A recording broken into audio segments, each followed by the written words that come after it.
ദൈവമേ, ചമ്മന്തിപ്പൊടി റെഡി, അച്ചാറ് റെഡി. ഈ മനുഷ്യന്റെ ഷർട്ട് സാധനങ്ങളെല്ലാം ഞാൻ എടുത്തു വെച്ചോന്ന് എനിക്കൊരു സംശയമാങ്ങ്. ഇപ്പൊ അവിടെ ചെന്ന് കഴിഞ്ഞിട്ട് കണ്ടില്ല കേട്ടില്ല എന്ന് വല്ലതും പറയുമോന്ന് എന്താന്ന് അറിയത്തില്ല. ഭർത്താവ് വന്നിട്ട് അങ്ങ് തിരിച്ചു പോകുമ്പോ മനസ്സിനങ്ങ് വിഷമമാങ്ങ്. നിങ്ങൾക്കുണ്ടോ അങ്ങനെ? എനിക്കാണെങ്കിൽ അങ്ങ് ചിലപ്പോഴൊക്കെ എന്തുവാന്ന് അറിയത്തില്ല. ഇടയ്ക്കിടയ്ക്ക് അങ്ങ് വരും, ഇടയ്ക്കിടയ്ക്ക് അങ്ങ് പോകും. ചേട്ടാ,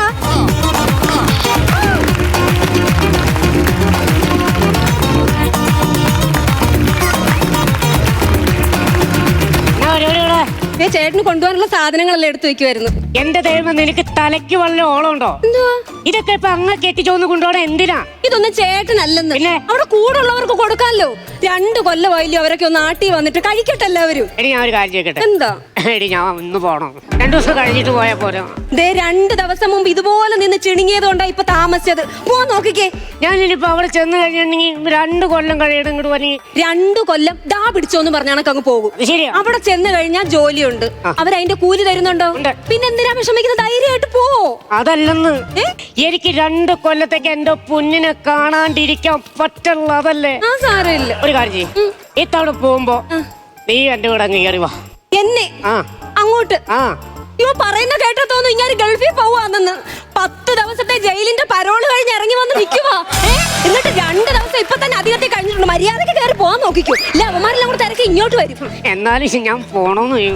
എനിക്കറിയാൻ വയ്യാത്തൊരു കാര്യവേ, 10 ദിവസത്തെ പരോള്. അതെ. ഈ 3 ദിവസം നിങ്ങൾ ഈ വീട്ടിലുള്ളായിരുന്നു.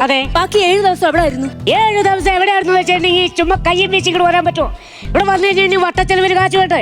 അതുകൊണ്ട് ഞാൻ വന്ന വഴിക്ക് ഒരു 3-4 ഭാഗമൊക്കെ നോക്കി വെച്ചു. ബാഗോ? ബാഗല്ല, ബാങ്ക് കുത്തി തുറക്കാൻ. സ്വന്തം ATM കാർഡ് ഇട്ട് പിന്നു കുത്തി സ്വന്തം പൈസ എടുക്കാൻ അറിയാൻ വയ്യാത്ത ഇങ്ങാരാ അങ്ങാര് ബാങ്ക് കുത്തി തുറക്കാൻ പോകുന്നേ. എന്തോ കാര്യത്തിന് ഇപ്പൊ പോലീസുകാർ നിങ്ങളെ പിടിച്ച് അകത്തിട്ടേക്കുന്നേ? മോഷണ കുറ്റത്തിന്. മോഷണ കുറ്റത്തിനല്ല, മോഷണം നടത്തിയിട്ട് ബുദ്ധിയില്ലായ്മ കാണിച്ചേനാ. എന്നെ ബുദ്ധിയില്ലായ്മ കാണിച്ചു നീ പറയണേ? ഇങ്ങനെ ഗൾഫുകാരന്റെ വീട്ടിൽ പോയിട്ട് സ്വർണവും പണവും എല്ലാം മോട്ടിച്ചോണ്ട് വന്നു. വീട്ടിൽ വന്നപ്പം ഇയാളുടെ മൊബൈൽ അവിടെ വെച്ചിട്ട് അവിടെ ഇരുന്ന് ആരുടെയോ ഫോൺ എടുത്ത് വന്നു. എന്നിട്ട് ഇവിടെ ഇരുന്നോണ്ട് സ്വന്തം ഫോണിലേക്ക് വിളിക്കുക. 5 മിനിറ്റ് പോലും എടുത്തില്ല, പോലീസുകാർ ഇവിടെ വന്നു. അങ്ങനെയല്ലേ നിങ്ങളെ പകത്ത് കിടക്കുന്നത്? അതിലിപ്പോ എന്നെ കുഴപ്പം? ഫോൺ മാത്രം അവരെ ചാർജർ എന്റെ കയ്യിലാ. ഇതിനൊരു മണ്ടനായി പോയല്ലോ. എന്റെ പൊന്നു മനുഷ്യ, ഇത്രയും മോഷണമൊക്കെ നിങ്ങൾ ചെയ്തിട്ടു എനിക്ക് എന്തെങ്കിലും ഒക്കെ കൊണ്ടു തരുന്നുണ്ടോ? ഈ അങ്ങനത്തെ വർത്താനം പറയല്ലേ. ഞാൻ നിന്നെ കാണാൻ വന്നിട്ടുണ്ടെങ്കിൽ എന്തെങ്കിലും കൈ വീശി വന്നിട്ടുണ്ടോ? അതില്ല. പിന്നെ നീ എന്തെങ്ങനെ സംസാരിക്കണേ? നിനക്ക് നല്ല കിടക്കാച്ചി പാദസരം കൊണ്ട് തന്നേക്കല്ലേ? പാദസരമോ? എനിക്ക് പാദസരം ഒന്നും എനിക്ക് ഇഷ്ടമല്ലായിരുന്നു. എനിക്കാണെങ്കിൽ ഇതൊന്നും ഇടാനുള്ള ഒരു മാനസികാവസ്ഥ പോലും എനിക്കൊരു അരഞ്ഞാണം മതിയായിരുന്നു. അത് ശരി, കയ്യത്തിനോർത്തുന്നല്ലേ പിടിച്ചു പറിച്ച് കൊണ്ടുവരാൻ പറ്റുള്ളൂ നമുക്ക്.